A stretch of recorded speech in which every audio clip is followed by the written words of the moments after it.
बच्चों, अब तक हमने पाठ 6 अनोखा त्यौहार पूरा पढ़ लिया है। आप सबने पढ़ने का अभ्यास बहुत अच्छे से किया है। आज हम करेंगे आपकी पाठ्य पुस्तक में से पृष्ठ संख्या 36। इसमें अभ्यास कार्य है। यदि आपने कहानी को अच्छे से पढ़ा है तो आपको ये सारा कार्य करने में कोई परेशानी नहीं होगी। मैं यहाँ पे आपको बताऊँगी कि इस प्रश्न का उत्तर कैसे देना है। आप इस वीडियो को 2 से 3 बार देखते हुए सभी शब्दों को अच्छे से समझिए और फिर अपनी पुस्तक में, पाठ्य पुस्तक में इसको पूरा कीजिए। शुरू करते हैं। ध्यान से देखते रहिए। मैं चाहूँगी कि आप 2 से 3 बार अवश्य देखें ताकि आपको अच्छे से समझ आए। इसमें पहला प्रश्न है, उचित शब्द से रिक्त स्थान की पूर्ति करो। उचित शब्द अर्थात कहानी आपने पढ़ी है, उसके अनुसार जिस भी रिक्त स्थान में जो भी शब्द आना चाहिए उसके अनुसार उसको यहाँ पे भरो। तो इसमें पहला है, सभी नगरवासियों को अलग अलग डैश के कपड़े पहनकर आने थे। तो यहाँ पर क्या होगा, अलग अलग राज्यों के। यहाँ पे आप क्या लिखोगे,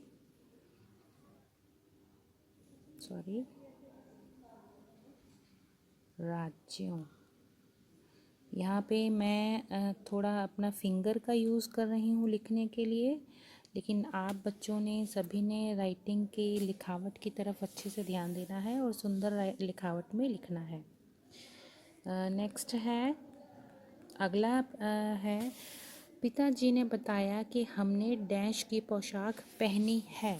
तो यहाँ पे इसका क्या उत्तर होगा, पिताजी ने किसकी पोशाक पहनी थी, असम की।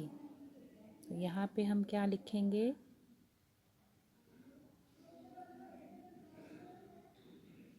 ये काफ़ी छोटा है, मैं इसको थोड़ा सा बड़ा कर लेती हूँ ताकि लिखने में आसानी हो।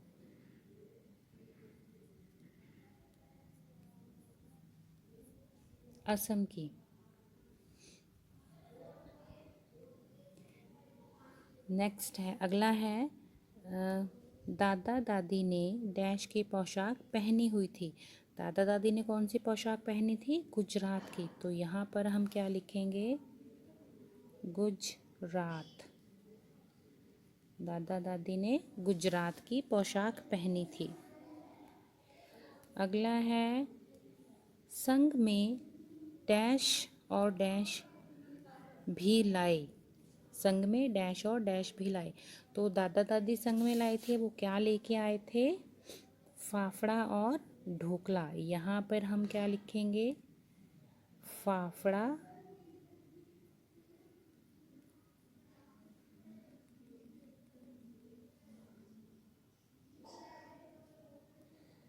फाफड़ा, और दूसरे में क्या होगा,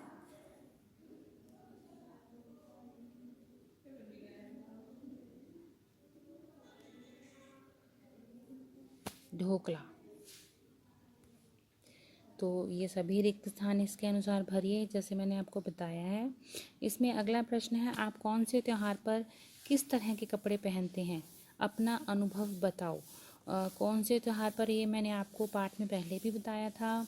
अब आप अपने अनुसार बताइए, आप कौन से त्यौहार में कैसा कपड़ा पहनते हो। मैं फिर से एक उदाहरण देकर आपको बता देती हूँ। जैसे कि अब जनवरी है, जनवरी में लोहड़ी का त्यौहार आएगा।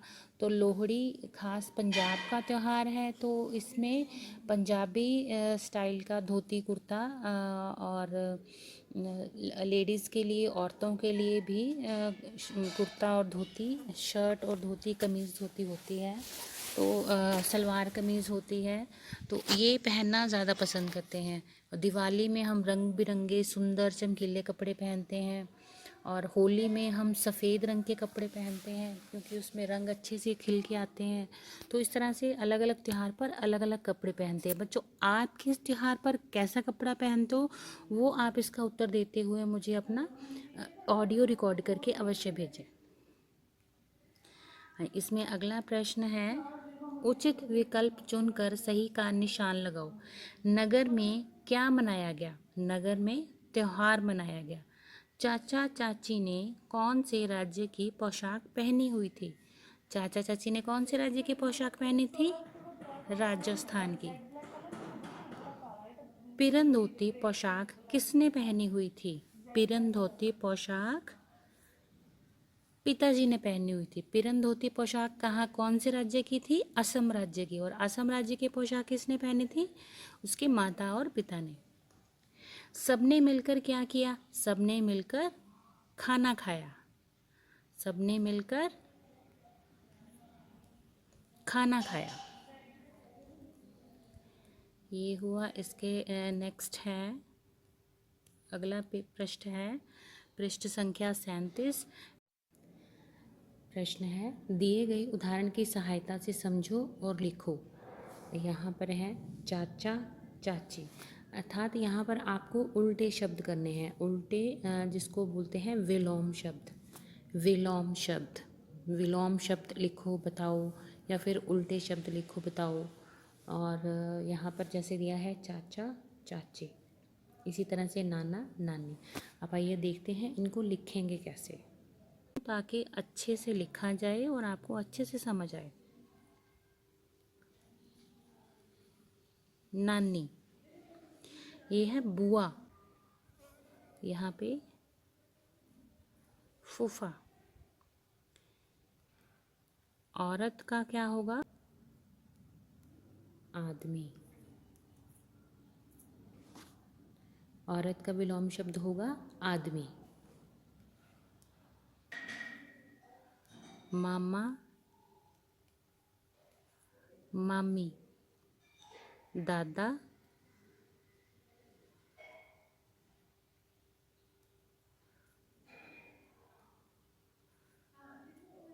दादी, मौसा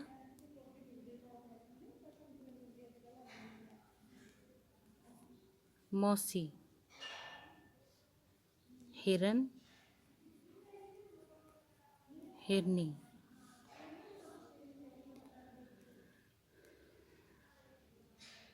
नेक्स्ट है, जब आप दूसरे राज्यों के व्यक्तियों को देखते हो तो आपके मन में क्या विचार आता है?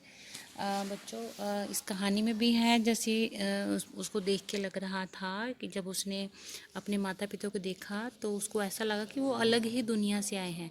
आप इसके अनुसार भी उत्तर दे सकते हो। बाकी अगर आपने दूसरे राज्य के लोगों को देखा है, उन्होंने अलग तरह के कपड़े पहने हैं, उनकी भाषा भी अलग से होती है और उनकी खाने पीने का ढंग भी अलग होता है, तो तब आपको कैसा लगता है? और मैं जो सोचती हूँ, मुझे तो ऐसा लगता है कि जैसे मैं कुछ अपनी दुनिया से निकलकर एक अलग ही दुनिया में आई हूँ, जहाँ पे लोग तो हैं लेकिन उनका खाना पीना रहना सब कुछ हमसे अलग है। और अच्छा भी लगता है क्योंकि हमें एक नई चीज़ सुनने को, सीखने को, समझने को मिलती है। अगला प्रश्न है, त्योहार क्यों मनाए जाते हैं? हमारी संस्कृति को याद रखने का एक साधन है। जैसे कि स्वतंत्रता दिवस, इस दिन हमारा भारत आज़ाद हुआ था। गणतंत्र दिवस, इस दिन हमारा संविधान लागू हुआ था। गांधी जयंती, इस दिन गांधी जी का जन्मदिन है। गांधी जी की वजह से आज़ादी मिली भारत को। तो ये जो भी त्यौहार है, लोहड़ी का त्यौहार हो गया, होली हो गया, बहुत सारे हैं, दिवाली, दशहरा। दिवाली पे श्री रामचंद्र जी अयोध्या वापस लौटे थे। दशहरे को बुराई पर अच्छाई की जीत को बताया जाता है। तो इस तरह से अलग अलग त्योहारों का अलग अलग महत्व है। तो हमारी सभ्यता और संस्कृति को याद रखने के लिए त्योहार मनाए जाते हैं। दूसरा प्रश्न है, हमारे राष्ट्रीय त्यौहार कौन कौन से हैं? हमारे राष्ट्रीय त्यौहार हैं स्वतंत्रता दिवस, गणतंत्र दिवस, गांधी जयंती। इसके अलावा भी हैं, जैसे कि बाल दिवस हो गया, शिक्षक दिवस हो गया। बाल दिवस आप जिसको बोलते हो चिल्ड्रन डे, और शिक्षक दिवस आप बोलते हो टीचर्स डे। तो ये भी राष्ट्रीय त्योहारों में होते हैं और इन त्योहारों पर राष्ट्रीय छुट्टी भी होती है। प्रश्न है, सभी का खान पान, रहन सहन, पोशाक, त्योहार सब अलग होते हुए भी हम सब एक हैं। इसके बारे में अपने विचार बताओ। तो हम सब एक कैसे हैं, जबकि हमारे भारतवर्ष में ही कितने ही राज्य हैं और सबके सब लोगों के अलग अलग रहने का ढंग है, अलग खाने का ढंग है। हिंदू, मुस्लिम, सिख, ईसाई इन धर्मों के अनुसार उनके त्योहार भी अलग अलग हैं, फिर भी हम सब एक हैं। हम सब एक क्यों हैं? क्योंकि वो ईश्वर, उसको ईश्वर को, परमात्मा को, चाहे तो हम गॉड कहें, ईश्वर कहें, खुदा कहें, अल्लाह कहें, तो वो है तो एक ही ईश्वर के इतने सारे नाम हैं, तो इसीलिए हम सब एक हैं। धन्यवाद बच्चों, आज के लिए इतना ही। आपका दिन मंगलमय हो।